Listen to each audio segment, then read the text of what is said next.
but we've just got an hour, so why don't we get started? For those of you whom I don't know, I'm Deborah Cohen and I'm the new chair of the history department.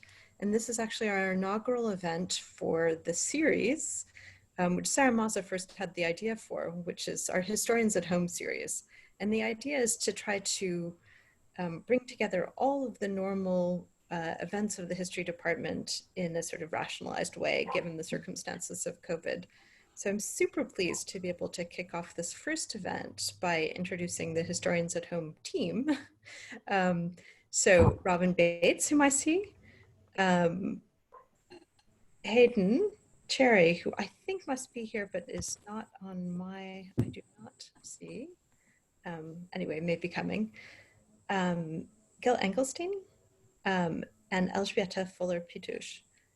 And I believe there will be one more representative from the HGSO, but right now, I think let us get started. Robin or Elżbieta, do you guys want to, or Hayden, if you're here, do you want to say something to kick off the event before we have our presentations?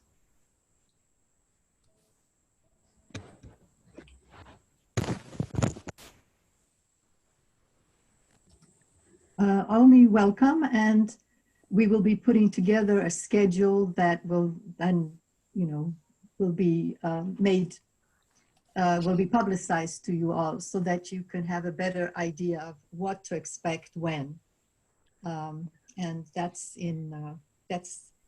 being done in the next few days. So we're still working, for instance, the Center for Historical Studies events. We're still kind of, John Glassman is negotiating with our speakers to make sure that we're not going to have just like a straight Zoom lecture, because without the lunch, it's not going to be as enticing. So it'll be more like a talk, a conversation with another faculty member. So Lara Putnam will be talking to a Medill professor, and there'll also be, instead of the usual kind of informal meeting with grad students in the afternoon, we'll have something more of like a round table with the speaker and the guest speaker and some historians, which might be the same day or might be another day, because now thanks to technology, we're not limited, or we're less limited in some ways. So stay tuned. We will be publicizing all this.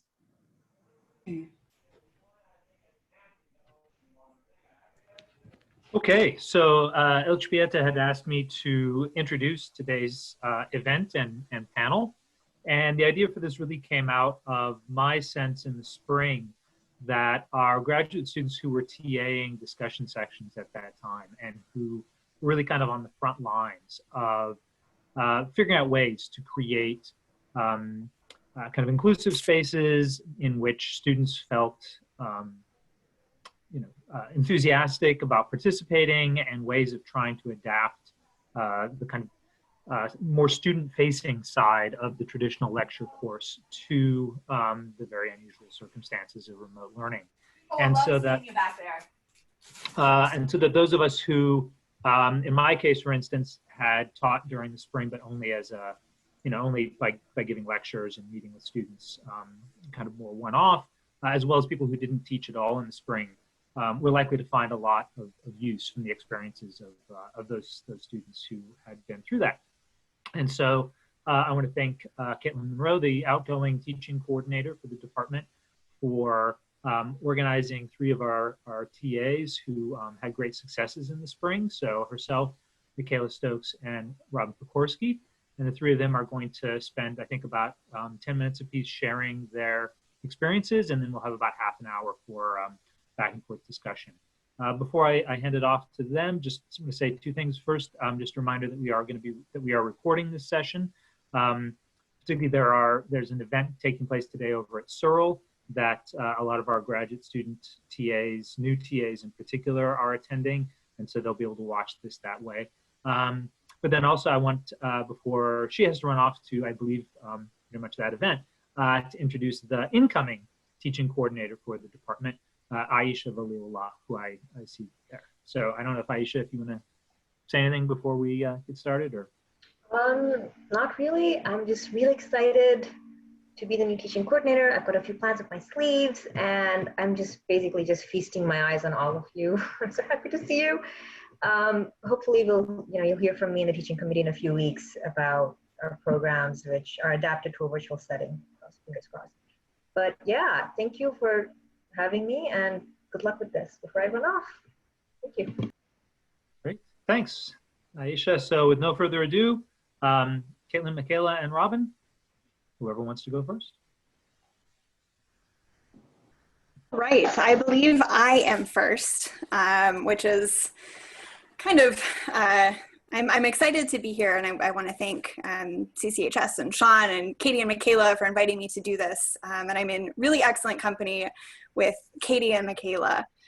So let me share my screen. Oh no, I cannot share my screen. Okay, never mind. I will not share my screen. It's not a big deal. Don't worry about it. I want to start with a couple of thoughts before I dive into talking a little bit about some successes that I had, some things that I found worked really well for developing community in a virtual setting, for engaging with students in a virtual setting. And those are, first, for me, teaching on Zoom sort of heightened everything. I felt like my successes were really successful, and it felt really important to me to kind of engage students. And when I did it well, it felt so good. But my failures also felt heightened. I felt like I was just completely incompetent. I hadn't learned anything from my years of being a TA. And I think I'm not alone in having had those feelings. So I wanted to share them all openly with you. Secondly, I'm not a high-tech person in the classroom. During a normal quarter, when I teach in an in-person setting, if I'm leading a discussion section, I almost never use slides. I really encourage students not to use their laptops, to have a hard copy of the text if at all possible. And so I'm hoping that my remarks are helpful for those of you who are similarly low-tech in the classroom. I think both Katie and Michaela have some really creative ideas about using technology and sort of specific activities. So I'm going to leave that to them and kind of speak from my sort of own low-tech place of teaching. So I want to move into talking about a few things that worked really well for me. As I said, Katie and Michaela are both going to talk about breakout rooms, and I was super hesitant about using breakout rooms initially. I thought, what if Zoom crashes and I can't get my students back? What if they just go off and talk about memes and don't discuss the task that I've set them?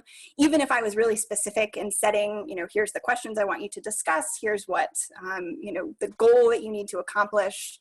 But I found that when I finally did allow myself to kind of let go and let students have that freedom in the breakout rooms, even if I couldn't see what was going on the way you can in a physical classroom when you're using small groups, you can wander around. It really was the best way to get students to talk to each other and not just to me about the material up for discussion. But to move on from that, I think I have two main pieces of advice, and they're related. The first is I found it very helpful to be absolutely extremely transparent with my students about our goals for the day.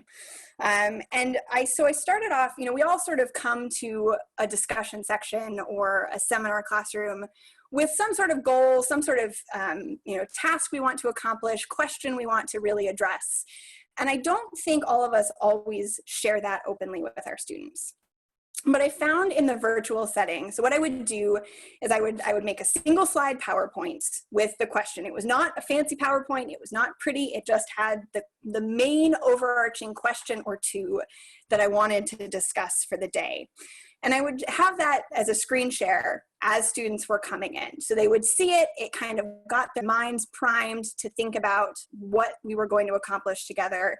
And then I could revisit it at the end, and it gave us all a sense of accountability, a sense of shared purpose, and sort of a common reason for coming to this virtual space and engaging with each other, even though we were all sitting in our own homes, distracted by pets or small children or background noise, whatever the case may be. I think having excuse me, a visual statement of our goals was useful, and not just presenting it to talk through. On a related note, as far as breakout rooms go, I found it extremely helpful to share the goal or the question in the chat. If you share it in the chat, some of you may already know this, but if you share something in the chat for the whole group and you send students to breakout rooms, they can still see that. So that's another way to make sure that kind of everybody is on the same page, working towards the same task. And that I found really did help create community. The second thing, which is related, and I will explain how it's related, is to check in with students about what's going on and how they're perceiving what you're doing in the classroom. I use the poll feature on Zoom, which you can set to be anonymous. So students can respond anonymously. You don't know who gives which answer, but it's a quick and easy way to kind of check in. It's not a replacement for being in a physical classroom and feeling the excitement in the air when students discuss something, or conversely, sort of feeling the vacuum when nobody's quite understanding what's going on or there's confusion. But it was a way to sort of make sure that what I was doing and what I was perceiving as happening in the classroom was actually what was happening, and what, kind of my goals were landing with the students. So it was simple. I asked when I tried something new.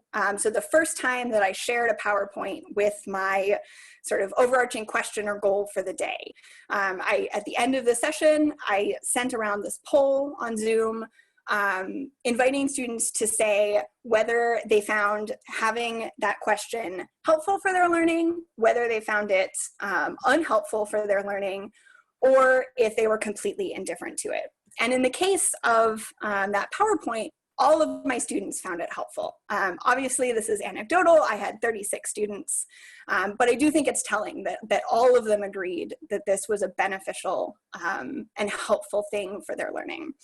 I did the same thing the first time I used breakout rooms, and in that case, I had all but 3 students said it was helpful. 2 students said they were completely indifferent, and 1 student said that it was not helpful.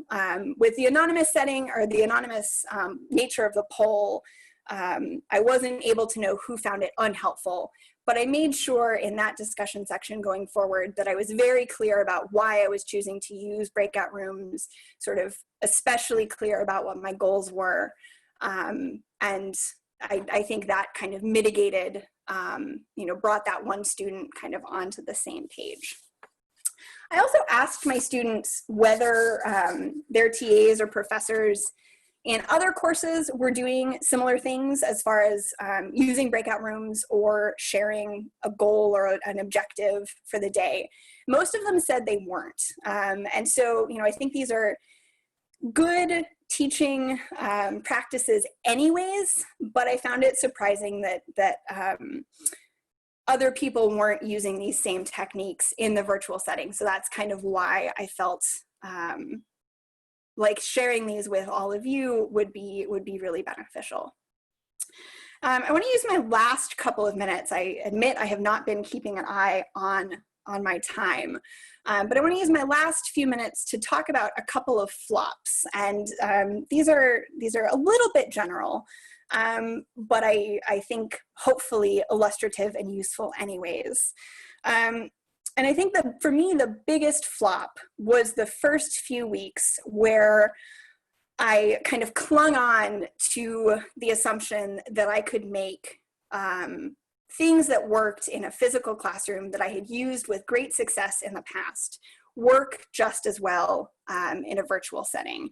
It was when I finally gave myself permission to try something new, to let go of the strategies that I'd honed, and really think purposefully about adapting to a virtual setting, that I started to find these successes.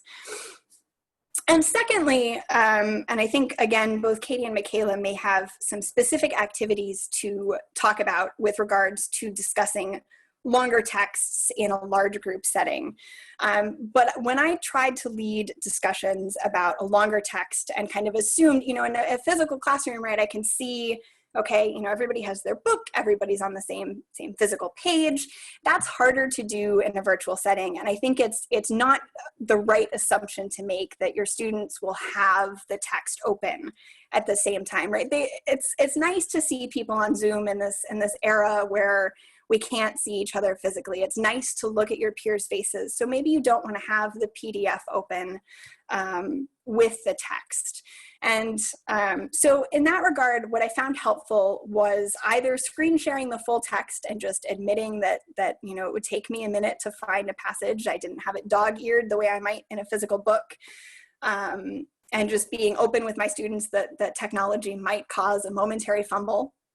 Or if I knew that there were specific passages that I wanted to discuss, much like you might in a lecture context, to kind of pull those up and have them on a PowerPoint, have them ready to go, and that would save the fumbling. So to conclude, I have a couple of parting thoughts. I found initially teaching in the spring to be really difficult.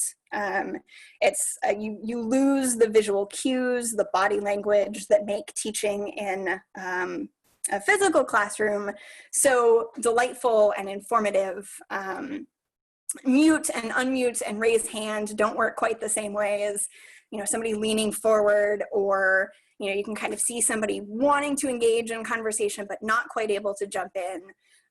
Mute and unmute and raise hand are all kind of clumsy and not perfect matches. But in the end, I think the changes that I made as far as being super, super clear about my expectations for the discussion section and asking students to tell me how they felt about what was happening in the classroom are things that I want to keep going, things that I want to bring back to the physical classroom when we are all hopefully able to be in a physical classroom space again. So teaching on Zoom has not been ideal, but I do think it's made me a better teacher. And I think I'm really, really glad for this panel to kind of share ideas and advice. So I think that's it for me. I will hand it over, I believe, to Michaela. Michaela, if I can, just real quick before you start, two quick things. If people do want to get questions in the queue for any of the presenters, you can use the chat function to send them to me directly, and I can keep track of questions. And then the three of you should be able, I think, to share your screens now. So sorry about that. Sorry, thanks. Thank you, Robin, and thanks, Michaela. Well, I want to start off by saying that Robin and Katie are the two people that I talked to the most about teaching when I first started TAing this past academic year. So I think there's some nice symmetry in our panel today, and I definitely feel like I'm in great company, so thank you for that. And so I'm going to be focusing my comments today on tips and strategies for how to keep discussion and conversation moving in virtual spaces, with a particular focus on some different strategies to use the breakout room function of Zoom. So for me in particular, I think the most anxiety-producing element of teaching, whether it be in person or virtually, was silence. I had a big fear of silence in the classroom and how to confront that. And I think in virtual space, there's some added structural obstacles, as Robin was alluding to with body language, where you really can't see students' minds turning, you know, that look in a student's eye when they really want to talk, but can't really find the moment. Where in person, you know, we would kind of invite that student in explicitly to enter into the conversation, seeing all of those visual clues. We don't have the luxury of that anymore. And so I think this makes it particularly hard for, you know, our quieter students who have an anxiety about speaking in front of others, and also students who are external processors, so those who, you know, need an opportunity to externalize a thought before they share it in front of others. And so I'm going to, you know, be talking about a few things that I think we can do to combat this problem of silence in a virtual space that can be particularly challenging for those types of students. So the number one thing that I would recommend is acknowledging silence. I think as a facilitator, hearing silence, I don't know, for you might be embarrassing. I know that is my issue with silence. I see it as a reflection of me rather than the students are just taking time to let their wheels spin.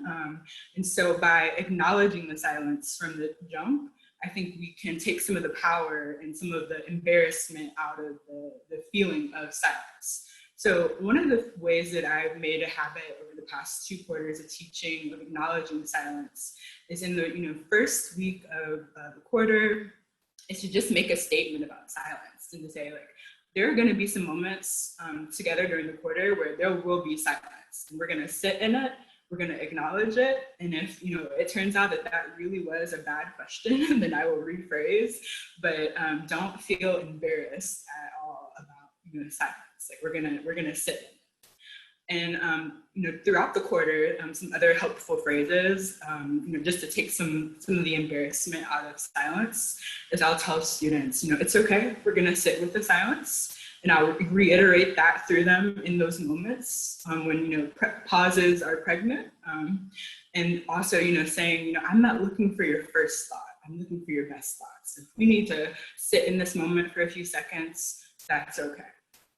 And some other things that I find helpful for just keeping conversation moving and overcoming that anxiety of silence is to use the breakout room function of Zoom actually for individual work. So the way this would work was I, having an activity that I've given students where I actually want them to work individually, but I put them all in their own breakout room. And so I think that this has a couple of benefits. It's giving students room for individual reflection where they're not, looking at their peers anymore. And I think especially when you compare to in-person classes, I think there's a real anxiety for individual work where you can see your peer, how quickly do they get through this writing exercise, or what is my peer doing? And so we're just taking that impediment completely out.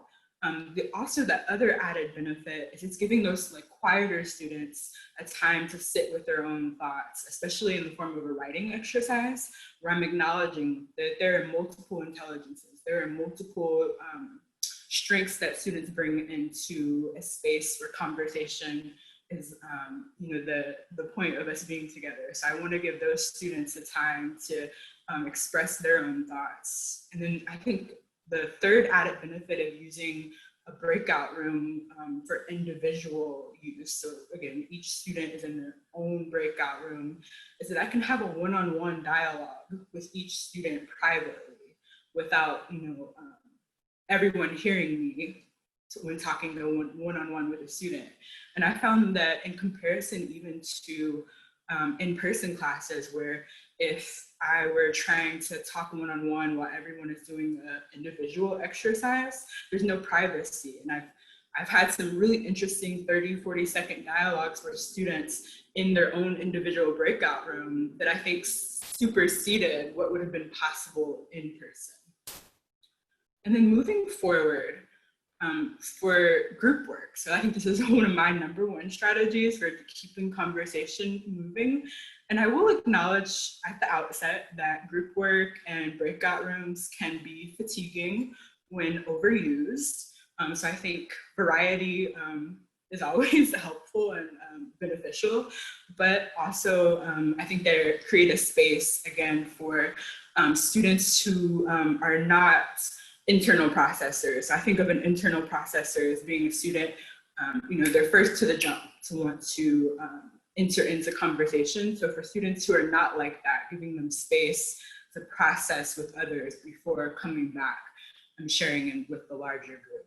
And so I think my #1 approach to group work in the context of breakout rooms, so using breakout rooms to facilitate group work, is to have a multi-activity approach to group work where each group is doing a slightly different activity. And I think the #1 benefit of this is that when we come back in a large group setting and we're dialoguing with one another, about the group work. We're not all doing we haven't all done the same activity. So there's room for conversation to move forward in ways that it couldn't have if each group was doing the exact same activity. And I think this decreases the chance that group work will be fatiguing to students. Because I mean, thinking about it from their perspective, if we've given students group work, so there's 3 or 4 groups, maybe 2 to 4 groups, and they all have precisely the same activity, and then we expect them to come back together and regurgitate the exact same conversation that they've all had separately. Thinking about that from their perspective, that's really fatiguing. And so I think that is, again, is one of my #1 ways to keep conversation moving, and it prevents the group dialogue after group work from feeling like a presentation. And so no one likes that feeling. And so another way, when we come back together, that I like to make sure that they're debriefing what they've done in group work doesn't feel like a presentation, as I'll just simply ask also each group to highlight their conversation rather than precisely going through each question that was asked. And so I'm going to show everyone a few slides of the actual different activities that I have used in the past in virtual breakout rooms. But I will second what Robin said about making sure that you provide students with a visual, written out directions of activities, keeping in mind that once they're in those breakout rooms, it's really hard to communicate with them. Again, to clarify directions. So if we just make sure that the directions are written out beforehand and that everyone has access to directions before they enter the breakout room, that can just keep questions that may come up from occurring. And so I also, with this, I like to just email students the objectives and the directions for group work prior to discussion section. So they, have all the materials that they may need, or PDF excerpts of readings that we're going to be discussing, so that everyone can be on the same page with, what specific page number the pages that we're going to be, discussing.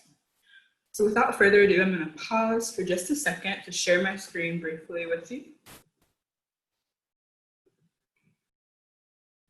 So everyone should be able to see my screen. And I like to use the laser pointer. And so again, these are a few activities that I use for multi-activity group work in breakout rooms. So my first approach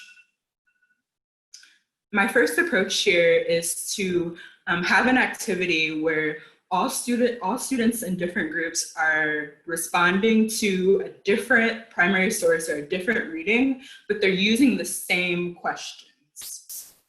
So an example of this would be here, this slide here, and this is actually the directions that students were given in an actual discussion section. So they're, again, they're responding to, each group has its own individual reading or primary source that they were responding to with the same questions. So I asked students, use your group's assigned author to answer the following questions. And so one of those questions here, as you can see, was, how does this scholar describe enslaved motherhood? And so each group, they have a particular author that they were assigned, but they're all coming back with the same questions. And so this has provided an opportunity for conversation to move in new directions once we dialogue all together as a large group that don't regurgitate the same conversation that was had in their individual groups. Another strategy would be to have different questions with different sources or assigned readings that students are responding to. And so the key here is to make sure that they're linked in theme, so that when we do come back together, that there's some point of convergence about what we were all discussing. So again, this is an actual printout of what students received.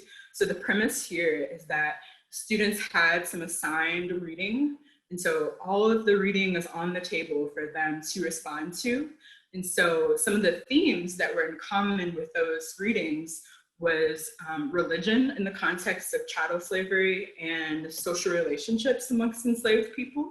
And so I asked one set of the students in their breakout room to discuss the theme of religion, as embodied in this question. And so, but all the groups are aware of what each other's assignment was, but only one group, or sometimes two groups, as you can see here, whether it would be 2 or 3 groups. So group A or maybe group C, depending on how many students were responding to this religion theme. And then group B would have been responding more from the social relationships angle, but they all are going to be coming from, drawing from the same body of reading. And then another way that I approached this was to have a different source and a different reading, but also different questions. Just again, different techniques to keep a variety in the group so that, again, conversation can keep moving forward once we dialogue as a large group. And so the premise here was that, as you can see, the students had 2 primary sources. One was the Declaration of Independence. And so, the theme here that's drawing us together is our nation's, founding documents. And so I'm asking one group about whether the Constitution is a pro-slavery or anti-slavery document. And so, they're responding to this. And then another group, and possibly a third group as well, is responding to whether, does the preamble speak to the African Americans as well, or is it just more exclusive? And so we can see where the themes here would overlap, because again, each group is not doing the precise activity, the same activity. There's room where when we come back together, we can keep the conversation moving. And finally, I like to do an opening writing exercise for some of my discussion sections. And so here's an example, and this is a moment where I would put students in their individual breakout rooms so that I can be able to pop in on them individually and privately. And so this is an example of a question that was asked in the actual direction sheet that students were provided with. So in this example, I asked them to respond to the statement, slavery is a gendered institution. And so they spent between 5 and 7 minutes on their own, and then we come back together. And so I just want to wrap up. I know I'm quickly running out of time here.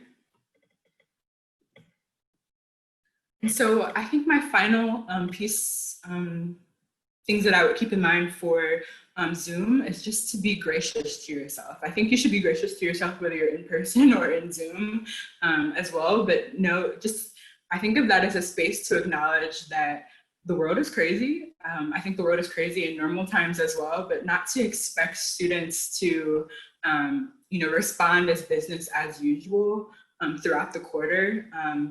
Creates a space for them to know that, I know that these are some trying times. As trite as that phrase I think is becoming in this day and age, but I think that creates a window both for them to be kind to themselves. I know sometimes Northwestern can be a pressure cooker environment, but from our end as well, things don't go as you would like them frequently. And so just learning to be gracious to myself, sometimes in a discussion section, things didn't go, as I planned, but, acknowledging that, to them, creates a space for them to, then be kind to themselves too.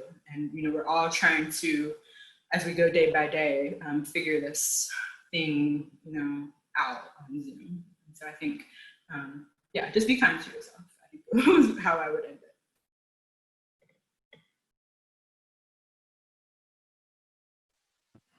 Thank you very much, Michaela. Katie? Yeah, can everyone hear me? Yeah, okay, great. Thanks, Michaela, thanks, Robin, and thanks, Chabraja Center and Sean and everyone for helping organize this. I was writing down things that I was gonna echo that Robin and Michaela said, but then it just became everything they said. So I'm not gonna do that because that would take a very long time. So I'm going to go over just a couple of things quickly. I was the graduate teaching coordinator in the spring. So the first part of my remarks are going to be kind of general comments about what all the TAs that talked to me kind of observed. And then just one thing or two that I thought worked well for me that kind of relate to those concerns that the TAs raised, and then something that didn't, but ideas for how it could be improved. So I'm going to quickly share my screen for a very brief slide. So in the spring, everyone see this? Yes. Great. Thank you. So in the spring, I did send out a survey. The teaching committee sent out a survey for TAs. Obviously, we didn't get tons of responses because people were busy being the best TAs they could be on Zoom.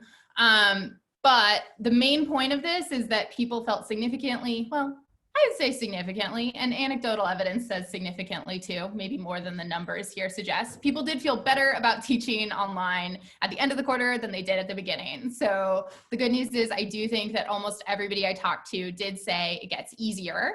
And I think a lot of that is just like Michaela said, being kind to yourself. Also, like both Michaela and Robin emphasized, frequent check-ins with students via anonymous polls, via Google Forms, SurveyMonkey, whatever. I know that helped me a lot adjust my teaching in a way that I think really paid off, and also communicated to students that I cared about their experience in class. A lot of them explicitly mentioned, you know, in end of term evaluations, how much they appreciated the check-ins and, you know, attempting to figure out something that works for everybody. Obviously, no one's ever, well, it sounds like Robin almost figured out a way to get everybody happy, but I rarely figure out a way to get 100% of the students happy, but at least you know what's working in terms of learning and what you need to justify a bit more or explain to students or be flexible on. So this is not going to be surprising to anybody, but the two main concerns that spring quarter TAs had was that it's hard to connect with students over Zoom, and that they had difficulty encouraging participation and ensuring consistent engagement. Again, not surprising. But I think I'll just talk a little bit about these two concerns, and then we'll talk a bit about some things I did to try and mitigate them. So in terms of connecting with students, I think, I'm gonna actually stop sharing, everybody can see those, could have predicted them anyway. In terms of connecting with students, I'll say that like a few very basic, not surprising comments. One, I have never been a believer in icebreakers. I hate them. I think they're annoying. I think they make me feel like I'm teaching kindergartners. However, I started using them this quarter, and I will admit that they actually did help. I also think that in normal teaching times, whatever that is, in person, in physical classrooms, I often start the day, you know, I abide by the rule of like no silent classroom in the lead up to starting class, right? So rather, you know, I avoid the like shuffling through the papers by just making conversation. I think that's a lot harder to do in a sensitive way right now, when especially it was in the spring. I didn't feel comfortable being like, what fun things did you guys do over the weekends? Or what all do you have plans? What like TV shows are you binge watching? Because everybody's just in entirely different circumstances. So it felt a bit insensitive to kind of try and do that kind of small talk. I did still rely on small talk about, you know, funny Zoom fail stories, got some good ones there, and other things that felt safer. But I do think that icebreakers can serve a purpose, especially when I was getting feedback from students that they felt like they didn't know their fellow classmates, and that was, you know, that had real problems for them participating in class, right? It's not just like it feels better if they know their students, it's an actual, they learn better because they participate in conversations and in class. And on that same note, I think giving yourself permission to have activities where the main goal is just to get students talking to each other, I think giving yourself permission to do that is good. I think for the first few weeks, really avoided kind of the less serious kind of course content driven activities because I was worried about, you know, wasting class time or it not being as, you know, well matched with the learning objectives. But I eventually just kind of accepted that I was going to have a learning objective that was get students to get to know each other and talk. And I really do think it worked better. So some examples of this, I did, you know, sometimes just like, you know, chat about, you know, just chatting in the beginning of the breakout rooms. I was like, just spend a few minutes asking your classmates what they're doing, what other classes they're taking, what their major is, like throughout the quarter in ways that I didn't usually do. Making students learn each other's names is a lot easier in Zoom, but encouraging them to use it since it's all on the screen. And then even like I did some kind of silly stuff where we did like a scavenger hunt. So I taught a class on the global history of 1948. So I gave them each group a different random event of 1948. And they all in breakout rooms just spent like 5 minutes Googling that random event. And then they came back and told me why that event should be included or should not be included in the class. And I mean, it had some intellectual value in that, like, you know, the Diamond is Forever De Beers campaign started in 1948, and they were able to be like, this ties into our like course theme of apartheid and imperialism. And so it did have some intellectual value in that they had to connect random things to events and themes of the course that I was trying to get them to think about. But it also was just a way for them to like hang out and find out about fun, crazy events and then practice their Googling skills. And I think in the end, I felt weird about it at first, but in the end, I think it's okay because I think they enjoyed it and they talked a bit more. And then I think as far as encouraging discussion and participation, Michaela and Robin already gave us a lot of good ideas. As far as the large group discussion, I think my number one piece of advice is just frequently giving good questions to think about as they read so that they are better able to come prepared. And I think this will be easier, hopefully, in a setting that it's not pass, no pass. Using the, you know, frequent surveys. I used the whiteboard tool a lot. I would say, like, you know, what is one question you had about this reading? What is one theme you picked up on? And then I would turn on the little whiteboard feature and people could annotate the screen. So everybody in the class at once could kind of throw up things or saying, like, you know, what's an interesting quote from the reading that you want to discuss, and then kind of going from there. Often you see trends, like 6 people picked up on the same theme or the same topic of the reading. So you can structure your conversation that way. And I did find that students were much more willing to type than they were to speak out loud in the large group format. Annotating primary sources that way. I had mixed success with, but occasionally when there was a really interesting single primary source, putting it up and saying, you know, if your last name begins with A through D, I want you to star a line or a phrase in this primary source that relates to, you know, paternalism or like colonial paternalism, or if your name last name starts with D through M, you know, circle something that relates to blah, blah, blah. So that kind of thing helped. And I know Perusall is a program that you can use for that too. And then I think, yeah, moving on. My 2 things that I have to talk about, one that worked, one that didn't. Okay, so one that worked that didn't work, but I think could be amended to work. There's, as many of you probably know, a timeline project through Night Lab. I blatantly, shamelessly stole this from Sean, who uses it in in-class classes to great success. Basically, it's an assignment where you ask students to come up with 8 to 15, however many events that you want, that they think are crucial to understanding I'll answer the whiteboard question in a little bit. Thank you for that. Crucial to understanding the class. So, you know, in a modern African history survey, pick, you know, 7 to 15 events that you think are really important. And you make clear to the students that this is a historical argument, right? It's not just like, oh, these are the things we talked about the most. It's actually like you're advancing a historical argument about what matters and how we understand the narrative of history that we're telling. So in my case, since it was all 1 year, I assigned 5 different groups, timeline groups, to 5 different course themes. So we had environmental change, we had nationalism, we had social inequality, we had different things. And each group was assigned to pick out, you know, 10 events over the course of history, not over the course of 1948, right? But over the course of all that they thought was important, and then make a timeline about that. And there are things about this that I think could work well. One, it can be adapted asynchronously. So if you have students who miss a section, they can still do their portion of the timeline assignment on their own time. 2, I do think that if you're explicit about how this is a form of historical reasoning, I think it is a good exercise. What didn't work is I think that in the breakout rooms, when I had them go into their breakout rooms and work on these timelines, I wasn't, kind of like Robin talked about, I didn't have clear enough goals for the day. I think if I were to redo it, I would be very specific. Like, today you are choosing your events that matter. And then the next day it would be, today you are choosing 3 course readings that connect to those events that you're gonna cite in your timeline. And I'd probably have them all work on a Google Doc that they shared with me. I might have check-ins every 2 or 3 weeks where I looked at them and gave them feedback on how it was going.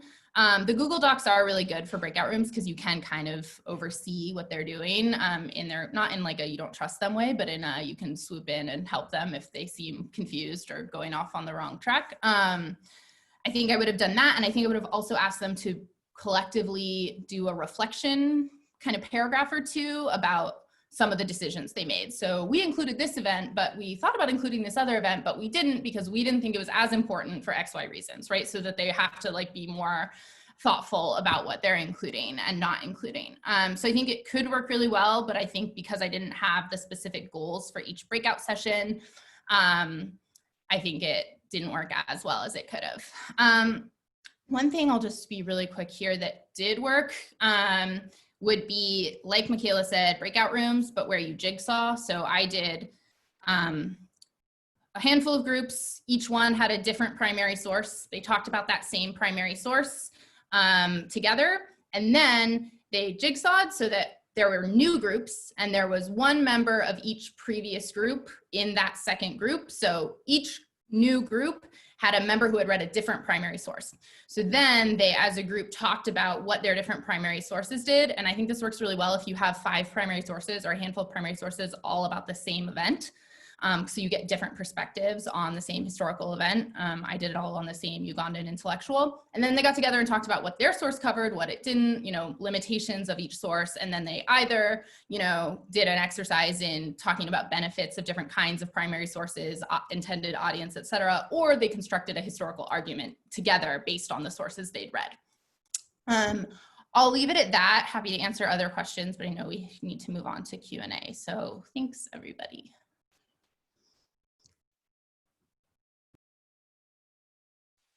Great. Thank you, Katie. And again, thanks, Michaela and Robin.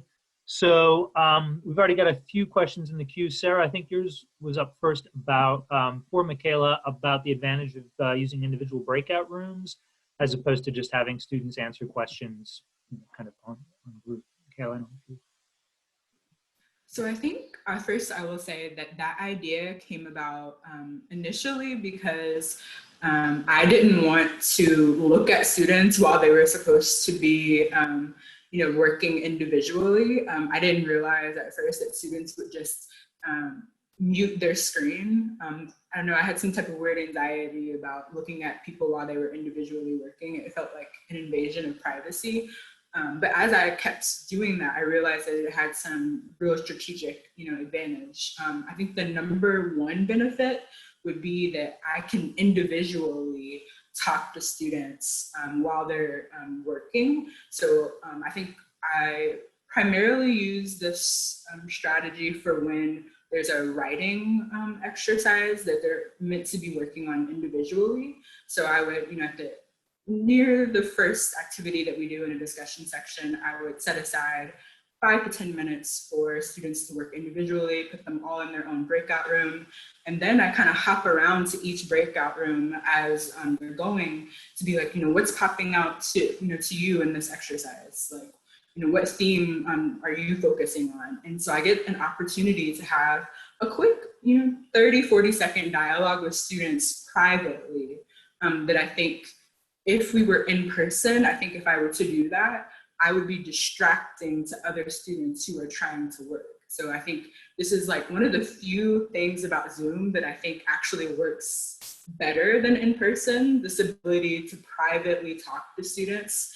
And so we've been able, you know, in these quick dialogues as we're, you know, moving through the, you know, 5 to 7 minute writing exercise, I've been able to, you know, dialogue one-on-one with students in a way that I don't think is possible in person. Michaela, can I just ask, since there was also a question for you about the writing assignments, what medium you use for having them submit writing during class? And so I don't actually have them submit the writing assignment to me.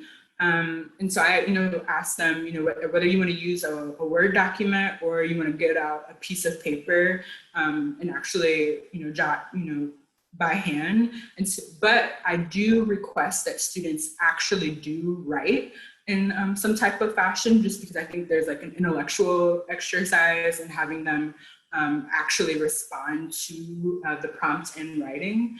And then I guess for a benefit for my more quiet students, as we report back together, I give them the option, you can read your response aloud to the group if you would like. So that is definitely an option. And I think for students who have an anxiety about speaking, this is a really concrete way for them to enter into conversation in a substantive fashion that is, just as contributive as, talking in the larger group. Or I ask them, go through the highlights of your writing that you produced extemporaneously.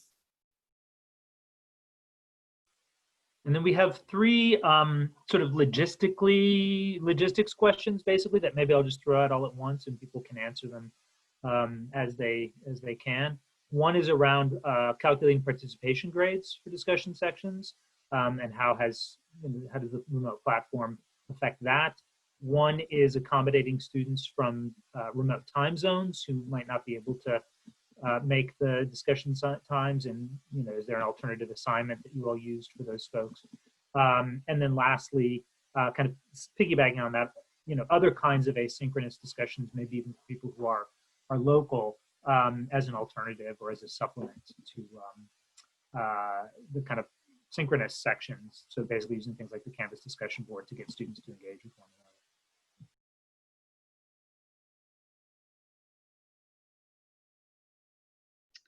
I can answer, I think, two of those questions as far as my experience. I had a student who was Korean. She was in South Korea.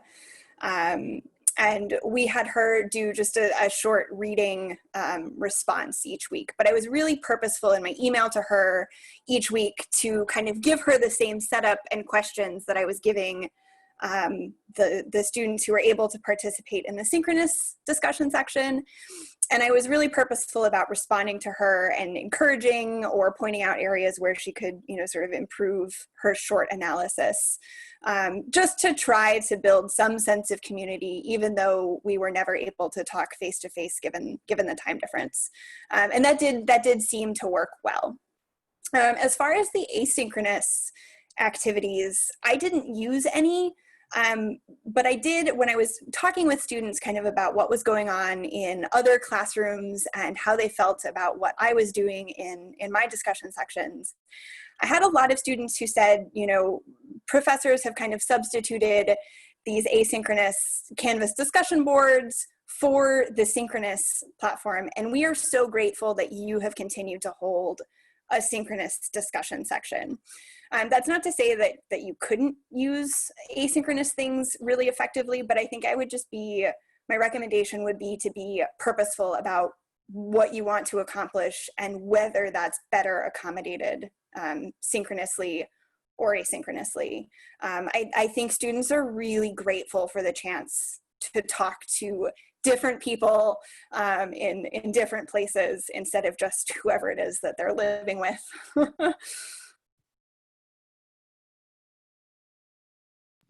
Yeah, I as far as quantifying participation, it was pass, no pass. So I did, take notes each week, but I don't have a good enough answer. I think I would probably be using kind of Google Docs and checking in on breakout rooms, and probably more kind of small formative assignments to do that, rather than kind of just evaluating the large group discussion. But sorry, I don't have any more specific advice on that. And as far as asynchronous, I do think I also did hear that. I also recognize the equity concerns of, we can't always require everybody to just show up with good internet at the right time. I did send out a survey at the beginning of the quarter asking what time zone they were in, et cetera. And I actually didn't have anybody who was in a weird time zone. But I think if I were to try and do that, I would probably, I've heard some people talk about experimenting with peer editing in a good way. I think the Timeline project with some edits, as I said, could be a good kind of group project has different roles for different students in a way that might work. I think I would probably just try to think of, annotation assignments, small primary source, kind of like Michaela's activities, but broken up to be done asynchronously as much as I could, since I did hear a lot of people who are tired of discussion boards, although also I think it's inevitable that we will be using those discussion boards to some extent. Hey, Tessie, I just want to check that the question that you had about the whiteboard tool, Katie put a link there in the, or some information in the chat function there about that, as well as Helen's first question about the timeline tool. There's a link and some information there, but then Helen had a follow-up question, Katie, about the amount of time it took to sort of master learning that tool and teaching students how to use it. I was fortunate that I got to try it out as a TA with Sean first before I was the main person in charge, but not super long. It's just an Excel sheet. The only thing that's a teeny bit funky is when they send you the timeline. It's actually very beautiful. Once they've done it, they can add like photos and background colors. It's cool. And I think that I have a little blurb that I explained the instructions. I'm happy to email that to anybody who wants it. And after that, it was pretty easy. And I'll also say about a third of my students had used it before, because it is a Northwestern thing. So almost every one of my timeline groups had a student who was familiar with it, who could help the group with that. So that ended up being pretty easy.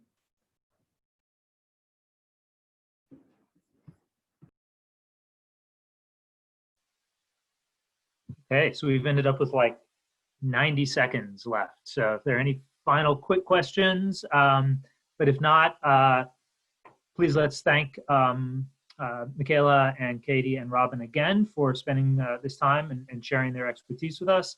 And I'm sure these are the kind of conversations that are continue to go on all quarter as sort of people start realizing X works and Y doesn't work as well as they thought. And so, you know, hopefully we can have more opportunities to kind of touch base as a group and share these kinds of ideas. And can I just and then I had a quick, oh, go ahead. Yes, and then indeed, even though she was not able to stay for the whole session, Aisha is going to be a kind of clearinghouse for information, and we'll be touching base with all of the TAs during the quarter. So she's also someone that anyone can reach out to with either questions or information about how things are going this quarter. So please do make sure you make use of her as a resource. I just wanted to say thank you so much to the three of you. These were fantastic presentations, and thanks to everyone for coming. And we'll continue on. So you've given us a lot to think about and really inspiring tips and help. So thank you.